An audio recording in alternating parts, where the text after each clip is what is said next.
Olá pessoal, bem-vindos ao HS Cast, um novo projeto de comunicação da HS Agro. A HS Agro é uma empresa cuja missão é adicionar valor à terra através da transformação de pastagens degradadas em áreas de lavoura. E o objetivo aqui desse podcast é trazer líderes, gestores e empresários que também entregam muito valor no seu dia a dia profissional. Então, nós queremos ter conversas claras e descomplicadas sobre agronegócio e gestão empresarial, destacando histórias que exemplificam a transformação e o progresso e a relação entre esses dois mundos. E hoje, para inaugurar esse projeto, o nosso convidado não poderia ser outro, senão ele, engenheiro civil, formado pela Universidade Estadual de Maringá, a UEM, teve passagem como engenheiro de obras em grandes construtoras, possui MBA em gestão empresarial pela Fundação Getúlio Vargas e desde 2018 é o diretor operacional da HS Agro, meu sócio e irmão, Alisson Toro. Bem-vindo, Alisson. Obrigado pelo convite. É uma honra estar aqui com você. É isso aí. Vamos lá. Você, durante 7 anos, trabalhou ali como engenheiro de obras numa grande empresa, uma estrutura corporativa, e depois decidiu mudar de área. Como que foi essa transição de engenheiro civil para produtor rural? A transição foi bem difícil, né? Uma vez que, ao longo da minha carreira como engenheiro, eu era CLT, né? E na CLT, a gente tem um contrato de trabalho, onde você tem deveres e obrigações, né? E aí, quando você muda de lado, né? Que você sai do lado do CLT para ser o empresário, o gestor, o proprietário daquele empreendimento, o nível de complexidade, o grau de dificuldade, a responsabilidade que você carrega é muito maior. Então, eu tinha um amadurecimento muito grande, tinha uma boa bagagem de gestão em pessoas, em gestão de orçamento, em negociações. Isso tudo facilitou. Então, essa bagagem me ajudou muito nesse início. Eu consegui carregar muitos processos e aprendizados e internalizar isso dentro da nossa operação na agricultura, na pecuária, trazendo um modelo de inovação, de gestão financeira, que é uma dificuldade muito grande, é um gargalo muito grande do produtor rural. A gente conversa no meio das rodas e entre os pares e vê que isso é uma grande dificuldade. Então eu consegui trazer bastante coisa para me auxiliar. Mas foi uma jornada difícil. A gente iniciou do zero. Então a gente tinha uma estrutura muito inferior daquela que a gente precisava naquele momento. E nós fomos construindo isso com o tempo, e acredito que só conseguimos construir isso por conta das bagagens que eu tinha e também você, que foi meu sócio e acompanhou esse processo junto, né? Também tinha para a gente conseguir chegar onde a gente está hoje. O empresário ele é um tomador de risco e, na maioria das vezes, ele faz o que precisa ser feito, né? Inclusive, esse é um dos valores mais constantes ali, mais firmes da HS Agro. Dessas práticas todas que você viveu no universo corporativo, na gestão de empresa, o que você conseguiu trazer para o contexto de gestão de fazendas? Porque a gente sabe hoje, assim, o produtor rural, ele é muito eficiente da porteira para dentro, mas ainda peca muito da porteira para fora. Eu acho que duas coisas foram muito importantes. O produtor rural, o agro, né? Ele é um grande tomador de crédito, né? E você administrar isso é de um grau de complexidade muito alto. Então, uma coisa que a gente sempre levou muito a sério na HS e na gestão das fazendas foi a execução de um orçamento. Então, a gente faz orçamento desde 2018 e a gente faz antigamente a gente fazia um monitoramento mais longo, em prazos mais dilatados. Hoje a gente já faz um acompanhamento mensal com outro nível de gestão, né? Mas isso sempre foi muito prioridade para nós. Então a gente conseguia estruturar as operações de crédito, estruturar as nossas vendas, estruturar as nossas compras, porque o fluxo de caixa ele é estreito, a margem é boa, mas ela é dilatada ao longo do período. Então você tem um período que você só compra e um período que você só vende. E esses pagamentos são descasados, né? E você administrar isso daí é muito difícil. Então acho que essa bagagem de gestão, de fluxo financeiro, de contas e administrar isso sob a pressão e o risco da operação foi uma coisa muito importante que eu acho que eu consegui trazer. E uma segunda coisa é a questão de negociação, né? O tempo inteiro a gente está negociando alguma coisa. Às vezes a gente está negociando prazo, às vezes a gente está negociando dinheiro, às vezes a gente está negociando mercadorias, às vezes a gente está negociando com um fornecedor, às vezes a gente está negociando com a nossa própria família, às vezes a gente está negociando com o nosso sócio. Acontece muito. Então, assim, a bagagem de negociação que eu trouxe por ter trabalhado em construtora, ter administrado prazo, ter gerido obras aí com 200, 250 funcionários diretos e indiretos, isso aí ajudou muito a conseguir organizar e ter o jogo de cintura para fazer essa operação rodar. Em 2018, quando nós iniciamos esse projeto, a fazenda inicial, a primeira unidade, a fazenda HS, era uma fazenda que estava bem degradada, com pastos degradados, era uma fazenda exclusivamente pecuária, e a gente trouxe um consultor que fez um BP para a gente, que é um business plan de 10 anos, para a gente tornar aquilo rentável. Como tornar aquilo rentável? E aí ele sugeriu trazer a agricultura como uma ferramenta de transformação de pastagens para a lavoura, uma forma de recuperar as pastagens que já estavam degradadas. E inicialmente a gente ficaria na pecuária, a gente iria reformando os pastos através da agricultura. Na época só iríamos plantar milho e a ideia seria ir voltando esses pastos para a agricultura. No meio do caminho a gente gostou do ramo, né, Alisson? Acabamos trocando de estratégia, aumentamos a agricultura. Mas naquela época, lá 18, 19, esse projeto piloto a gente rodou inicialmente com 140 hectares de milho e só 10 de soja. Ali um campo de teste para ver como seria a reação da fazenda, da região. E esse ano, nós estamos aqui já em 2024, praticamente 6 anos depois, a intenção da empresa é plantar 3.000 hectares, né? 2.000 na unidade 1 e 1.000 na unidade 2, que é a nova fazenda do grupo, a Fazenda Escondida. Então, de 140 hectares para 3.000 é um jogo completamente diferente, são outras habilidades, é um contexto totalmente diferente. Que iniciativas, ao longo do tempo, que você trouxe com essa sua visão empresarial e com o amadurecimento do grupo, que a HS tem adotado na prática para melhorar a gestão da empresa, melhorar a produtividade? Certo. Hoje, igual eu falei, né, o financeiro e o fluxo de caixa, a gestão disso sempre foi uma prioridade muito grande para nós. Então, uma das coisas que a gente faz hoje, que eu acho que é de extrema importância e que se todo produtor rural fizesse, daria outro nível aos negócios, é o gerenciamento por diretrizes, por indicadores. Então hoje a gente tem 12 indicadores, onde a gente analisa cada unidade. Então analisa a unidade 1, analisa a unidade 2 e analisa a unidade, o grupo como um todo, né? Então, onde a gente tem as metas de receita líquida, despesas administrativas, despesas fixas, custos variáveis, uma gama de indicadores ali financeiros que detalham também a operação, né? Porque basicamente aqueles números que estão chegando ali é o resultado do que a gente está trabalhando lá no campo, são as compras, as vendas, os fretes. E a gente conseguiu levar isso para dentro das unidades. Então antes ficava ali eu e o Bruno discutindo, vamos fazer isso, vamos fazer aquilo, e tem que comprar, tem que vender, tem não sei o quê.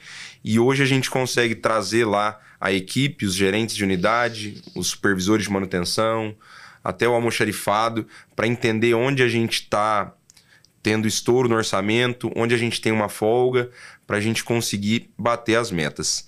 Então, acho que essa gestão por diretrizes eu aprendi lá na empresa que eu trabalhava. Em 2015, a gente teve uma consultoria com o Grupo Falcone. Isso foi implementado lá. E hoje, quase 10 anos depois, a gente conseguiu trazer essa mesma ferramenta para dentro do grupo. Eu acho isso um dado de muita valia. Uma outra coisa que a gente está terminando de realizar agora são os procedimentos internos, né? Então, assim, o negócio era... Isso é em praticamente todas as fazendas, eu vejo, eu ando muito, Brasil inteiro. É um negócio muito informal. É um WhatsApp, é pedido, é papelzinho, todo mundo pede, todo mundo compra, e aquilo vai virando a hora que você toma um negócio desse tamanho que a gente tem aí. E tudo na cabeça do dono, né? Tudo na cabeça do dono, então, assim, descontrola. Então, assim, a gente começou a padronizar processos. Então, hoje a gente já tem um processo de armazenagem muito bem detalhado, onde o nosso almoxarifado hoje ele parece uma indústria, onde a gente tem ruas, prateleiras, estantes, tudo catalogado, tudo jogado dentro de um sistema. Isso já é conectado com um módulo de compras, onde a gente já faz as requisições desses pedidos via sistema. Isso cai no setor de compras da empresa, que leva, volta 3 orçamentos, 4. Então a gente começa a dar mais transparência ao processo, desinformalizar, né? Começa a formalizar tudo aquilo ali, formatar num escopo de uma empresa. Que o agronegócio hoje, a fazenda, não pode mais ser tratado como um fazendeiro, né? Nós somos empresários do agronegócio. Então a gente conseguiu trazer esses processos aí, entre outros, né? A gente tem um processo de RH muito bem feito, um processo de planejamento operacional, onde o agrônomo passa as prescrições, isso é jogado dentro do sistema, é gerada a receita, é retirado do estoque, aquilo é aplicado. Depois tudo aquilo volta para dentro do sistema, retroalimenta, e a gente enxerga se teve atraso nas aplicações, se teve um gasto a mais na aplicação ou menos. E isso aí nos dá a base de dados para tomar decisões. Então, a fazenda hoje é uma empresa. A fazenda possui todos os setores de uma empresa. Então, a fazenda tem RH, tem compras, tem financeiro, administrativo, comercial. E ela deveria, no mínimo, ser tratada como uma empresa, com o mesmo rigor de detalhes, de indicadores, de acompanhamento. Então, desde o começo, a gente tentou trazer essa cultura que a gente absorveu lá fora, em outros ambientes, para dentro da empresa. Não foi fácil, demorou muitos anos. Praticamente de 2 anos para cá que isso começou a florescer. Então, digamos que desses 6 anos de trajetória de projeto, os 4 primeiros foi batendo cabeça mesmo. Na né? tora. Quando nós começamos, éramos eu, ele, um gerente e um funcionário. E aí todo mundo fazia de tudo. Hoje nós estamos com uma equipe de quase 60 colaboradores, todo mundo bem setorizado, com o organograma da equipe, descrição de cargos para todos os cargos, para a pessoa saber, quando entrar na empresa, saber o que ela tem que desempenhar, quais as atividades, as responsabilidades. Toda vez que entra um colaborador novo, a gente faz a integração, que é o onboarding, que é trazer ele para dentro da empresa, a gente mostrar o que a gente faz, o que é a nossa missão, nossa visão, nossos valores, o que ele vai desempenhar naquele cargo. Mas isso tudo foi um processo, né? Não foi do dia para a noite. E eu acho que o mais legal, e aí você pode falar melhor disso, como o diretor operacional, como o cara que está ali com a botina no chão, sujando a calça todo dia, os desafios envolvidos nisso, de trazer essa realidade para a equipe e fazer eles comprarem a ideia. Porque, igual você disse, é um ambiente extremamente informal, tradicional, geralmente aquela ideia de que sempre foi assim, é desse jeito que dá certo, e essa abordagem é bem disruptiva até. Assim, eu passei por todos esses processos, era cobrado por isso na empresa onde eu trabalhava, e aí quando a gente iniciou o processo, no começo, igual o Bruno falou, a equipe era muito enxuta, o recurso era pouco, então a gente botou a mão na massa mesmo. Na primeira safra lá era o cara plantando, eu e o Bruno de badeco, um ia lá comer marmita, o outro voltava, abastecer plantadeira, botar água no micron, tem que levar um gado no curral, a gente ia lá bater cancela, apartar e tal. Então assim, era bem mão na massa mesmo. E eu acabei ficando muito mão na massa.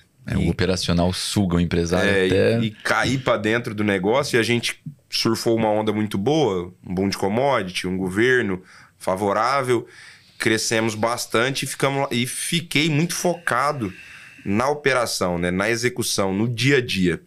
E aí quando o Bruno começou a trazer essas ideias novamente, eu batia muito de frente com ele, que eu falava, cara, isso aí é empresa grande, a gente não vai conseguir. Não temos tamanho, não temos orçamento. Aqui só faz assim, todo mundo toca fazendo assim, fulano, beltrano, tararã, todo mundo é desse jeito, como é que nós vamos ser diferente? E tal. E aí, assim, a gente foi fazendo aos poucos, né? Então, o Bruno começou alguns processos dentro da empresa. O primeiro que a gente estruturou foi o RH. Exato. Depois a gente passou para o financeiro, aí almoxarifado, armazenamento, agora compras. Então, assim, foi bem difícil, bem árduo. A gente ainda não concluiu, mas a gente acredita que está no caminho certo. Levar essa ideia para a empresa, a hora que você chega para isso, para os colaboradores, principalmente os mais velhos de casa, o cara fala, ih, rapaz, esse trem não presta, não. Ih, lá vem. Esses caras estão inventando moagem, agora não vai poder comprar mais nada, não vai poder fazer mais nada, tem que pedir benção para tudo. Ah, não dou conta desse trem, não. Muita burocracia. Muita burocracia. E assim, você acaba perdendo algumas pessoas boas nesse processo, porém, é o único jeito de crescer. Entendeu? Não tem como crescer. Tem, mas não é sustentável de forma desorganizada, né? Então, e hoje que esses processos já estão rodando, principalmente, por exemplo, o do almoxarifado, o das POs, a entrada e saída de produtos químicos, sementes, a gente vê um nível de calma na operação. Então, assim, quando você chegava na fazenda na época da safra ali... Era um caos. Era um caos. Todo dia faltava alguma coisa, todo dia tinha um problema, todo dia tinha uma urgência. Você vivia apagando fogo e hoje não.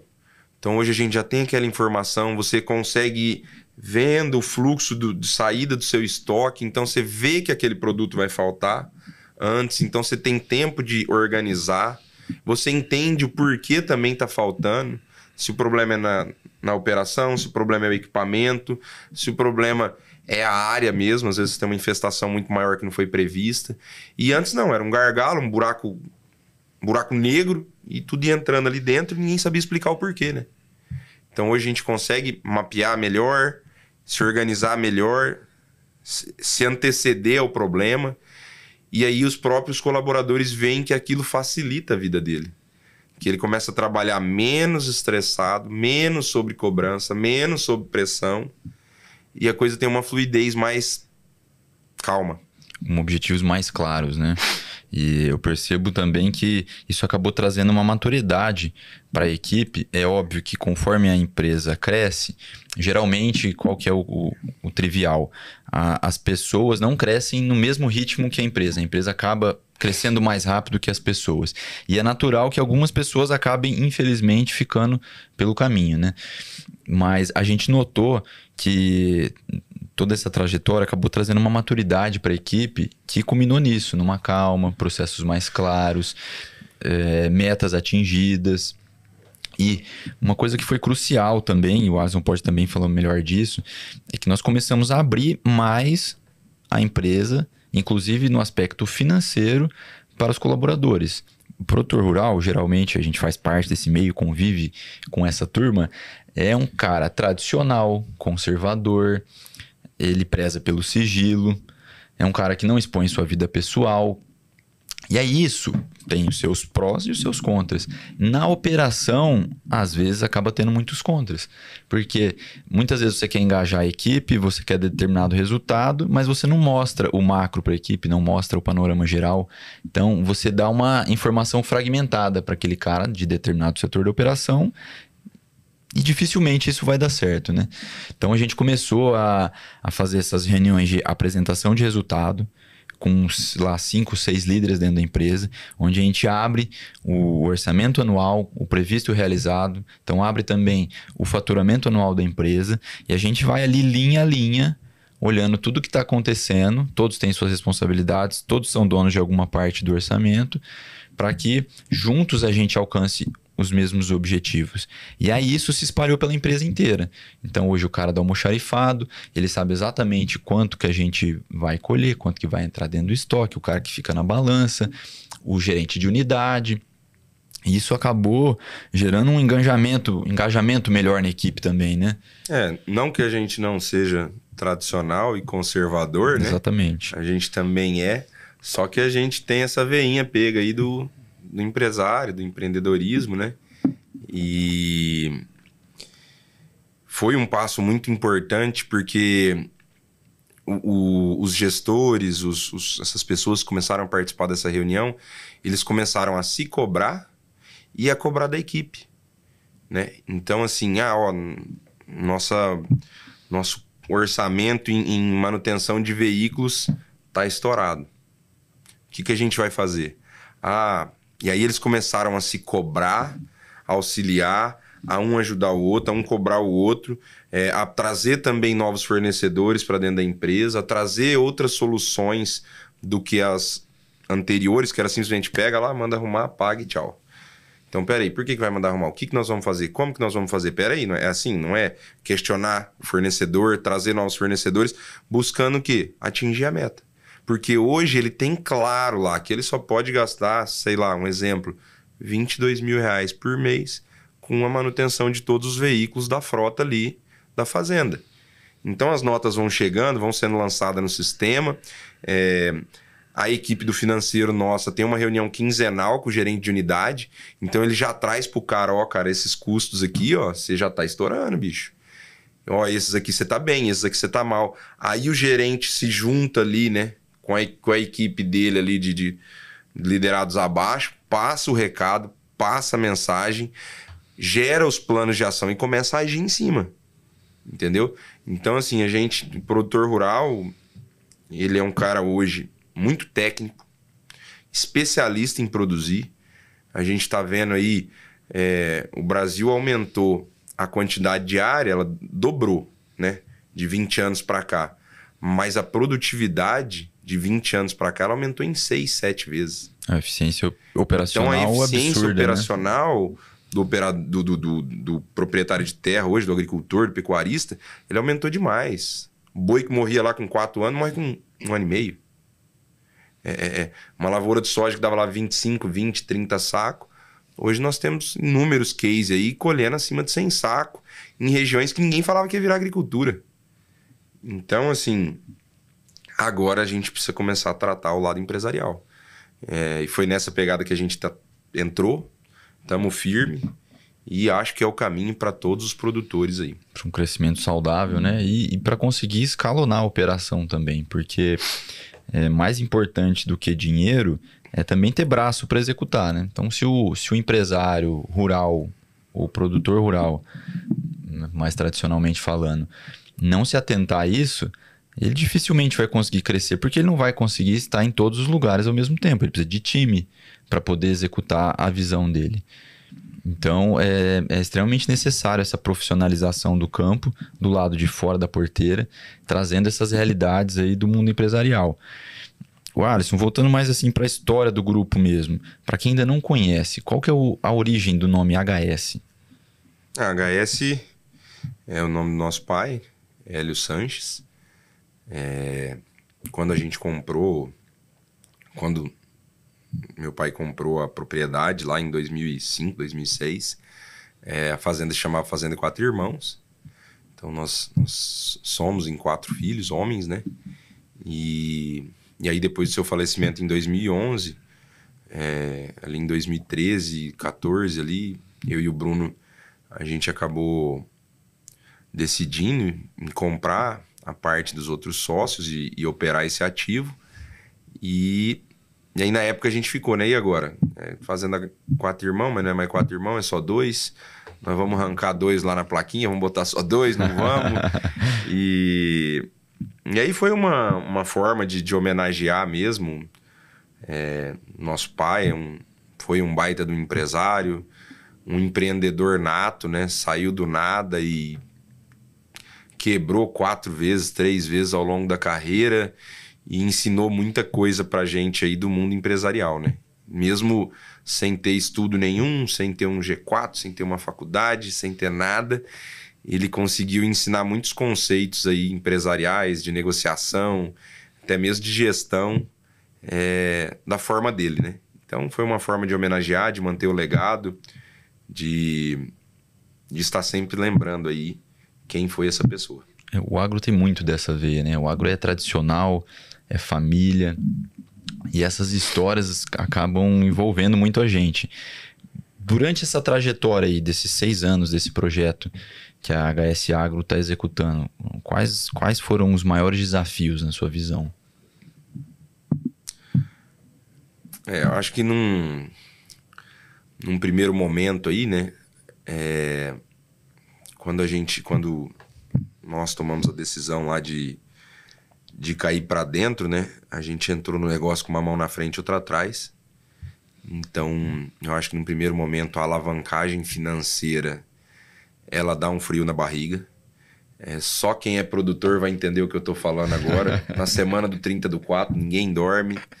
Na semana do 30/8, ninguém dorme. Então, assim, é um risco muito grande, porque você pega ali o seu ativo e você dá ele em garantia para pegar um dinheiro, para enterrar ele na terra, para saber se lá no ano que vem você vai ter preço, condição de mercado, que você vai conseguir colher e entregar para receber. Então, assim, você tem uma gama de variável e você deu em garantia só o que você tem, que é a terra, para poder realizar aquilo ali, né? Então, acho que a primeira dificuldade maior nossa, minha também, foi essa, né? Aprender a lidar com essa pressão, com esse nervosismo, com essa... Lidar com o risco retorno. Lidar com esse risco, né? Uma segunda coisa que também impactou muito é você cair num ambiente extremamente informal.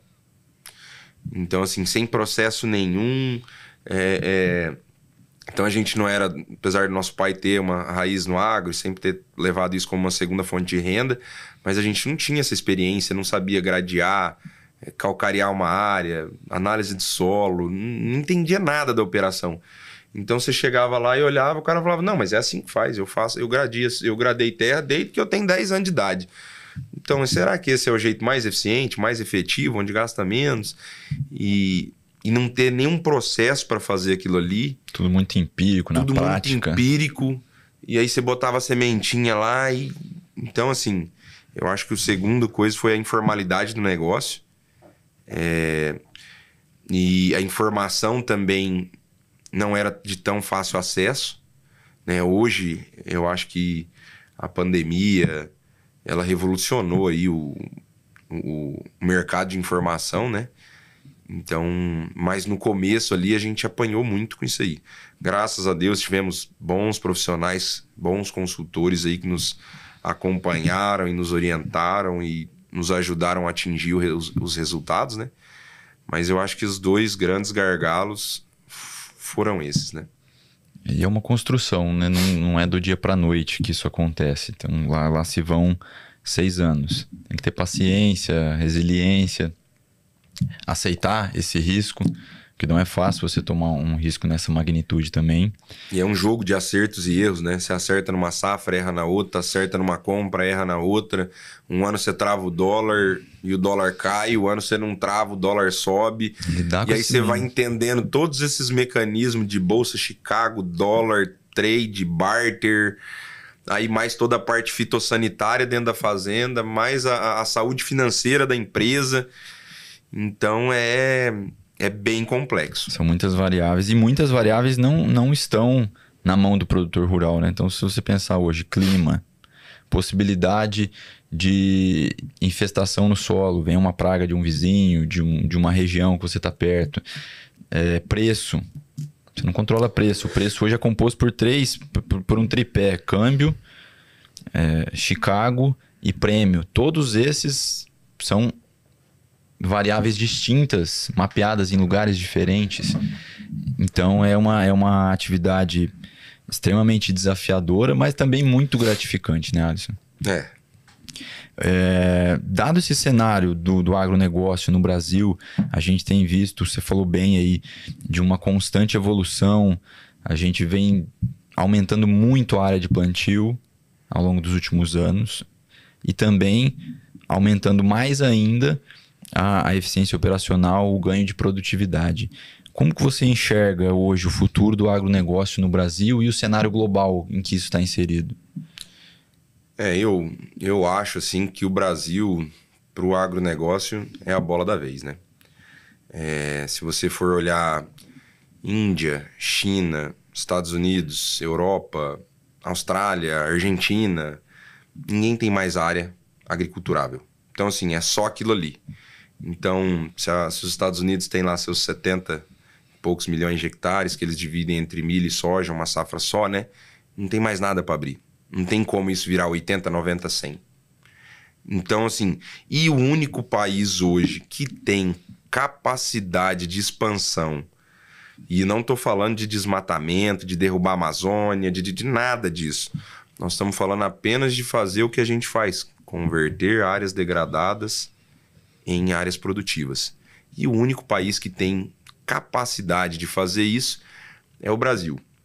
A demanda, né, ela é latente, então a gente tem dados aí de diversos pesquisadores e empresas e McKinsey e etc. aí falando aí que até 2050 nós vamos precisar do dobro da produção de alimentos. Nós vamos chegar em uma população de 11 bilhões de pessoas. Então, e essas pessoas elas vão precisar comer. E com a globalização, essa questão da internet, a informação muito rápida, as pessoas vão querer comer cada vez melhor, se alimentar melhor. Então, vai ser necessário. O Brasil vai ser cada vez mais demandado. E apesar de todas as nossas dificuldades aí com o governo, com infraestrutura, com logística, o brasileiro ele é o cara mais resiliente do mundo, né? Então, assim, ele é o empresário brasileiro, o produtor, ele é o cara mais resiliente do mundo, que ele dá conta de apanhar de todo mundo e ainda ter lucro na operação, entendeu? Quando você conta isso lá fora, né? O cara fala, não existe isso aí. E existe, a gente tá aqui, a gente, muitos outros aí, estão aí para provar, né? Que é assim mesmo, entendeu? Então, assim, a gente enxerga um futuro próspero, apesar de a gente estar vivendo um momento de baixa nos preços, aumento das taxas de juros, viemos de um ano aí climático não tão favorável. Então, apesar de toda essa nebulosidade aí, a gente enxerga que no futuro aí é próspero, tem capacidade de crescimento e não vão faltar oportunidades no agronegócio. A gente está num momento, tá vivendo uma curva descendente, então estamos num momento de baixa no ciclo das commodities, o que é natural, a cada 4, 5 anos isso acontece. Mas ontem mesmo nós estávamos num evento em que um dos speakers foi o Henrique Breda, que ele é um dos gestores do Fundo Alasca, e ele trouxe duas coisas muito interessantes. Uma vai de encontro com o Alisson disse, ele estava no encontro na Ásia, 250 convidados, um de cada país, e o Brasil foi o único que teve 2 convidados. E aí ele ficou intrigado com aquela informação e ele foi conversar com a pessoa responsável por organizar aquele evento. E o cara disse para ele, por que veio dois gestores aqui do Brasil e do restante do mundo só veio um? Ele falou, cara, porque o brasileiro ele tem que ser estudado mesmo. O brasileiro ele passa por muita tribulação, momento de instabilidade política, cambial, o mercado de trabalho, e mesmo assim a gente vê que é um mercado pujante, que entrega retorno, e o brasileiro é bom de gestão. Então, por isso que vocês estão aqui hoje. E aí, o insight que ele trouxe, que seria a segunda coisa, o que ele enxergou? Lá fora, o mundo está cada vez mais tecnológico, e essa história de que o Brasil é o fazendão do mundo já foi também, porque a gente hoje é responsável pela segurança alimentar do mundo, justamente por isso. Um em cada 5 pratos de comida servida no mundo vem do Brasil. Nós somos um dos poucos ali, estamos talvez no top 3 do mundo, capazes de aumentar a área produtiva, e isso sem fazer novos desmatamentos, porque quando a gente diz conversão de pastagem degradada em área de lavoura, é pegar uma área que já foi desmatada legalmente, é lógico, que já está sendo usada, é uma área útil, já está sendo usada para uma produção, mas ela ainda não está com o seu potencial produtivo máximo. E aí transformar aquela agricultura. A gente tem um cenário gigantesco para isso. E o mundo vai precisar de mais comida. Então, toda essa tecnologia, todo esse desenvolvimento que está acontecendo lá fora vai acarretar em, de novo, um novo ciclo de aumento de poder de compra, né, de ingresso de países emergentes no cenário global, nos fluxos de comércio internacional, vai aumentar a renda dessa galera e eles vão, naturalmente, quando a pessoa ganha um pouco mais de dinheiro, o que ela faz? Ela muda os hábitos dela. Ela vai comer mais, vai comer melhor. E geralmente comer melhor significa colocar mais proteína nas suas refeições diárias. E a proteína ou vem da carne, ou então indiretamente através dos grãos que são utilizados para poder dar ração para quem vai produzir a carne. Então o Brasil é um player muito significativo nisso aí. Eu acho que a gente realmente tem um futuro bem promissor. E dado esse cenário macro, Alisson, o que você enxerga assim, como os próximos passos do Grupo HS? A gente está num momento de expansão, né? Então a gente, ano passado, adquiriu uma nova área. Estamos terminando de transformar ela para o plantio esse ano dessa safra. A gente tem uma meta um pouco audaciosa, onde a gente quer buscar ali até 2030 atingir a marca aí de 10 mil hectares úteis de planta. Então, assim, nos próximos anos a gente prevê aí continuar num crescimento pujante, seja via aquisição de novas áreas, seja via arrendamento, mas a gente vai continuar crescendo. Acho que é um objetivo claro nosso, da nossa equipe, e aproveitar esse momento do agro, da demanda e crescer. Legal. Alisson, foi um prazer conversar com você, conhecer melhor essa história da HS Agro. E a vocês, pessoal, que ouviram esse episódio, eu peço que vocês se inscrevam no nosso canal, ative o sininho aí e acompanhe os próximos episódios. A gente está projetando isso aqui com muito carinho para trazer bastante conteúdo para vocês e coisas relevantes do mundo dos negócios e do agro. Muito obrigado e até o próximo episódio. Obrigado, forte abraço a todos. Complementando o que o Bruno falou aí, vamos seguir a gente nas redes sociais, @HS Agronegócio. E é isso aí. Obrigadão. Valeu. Tchau, tchau.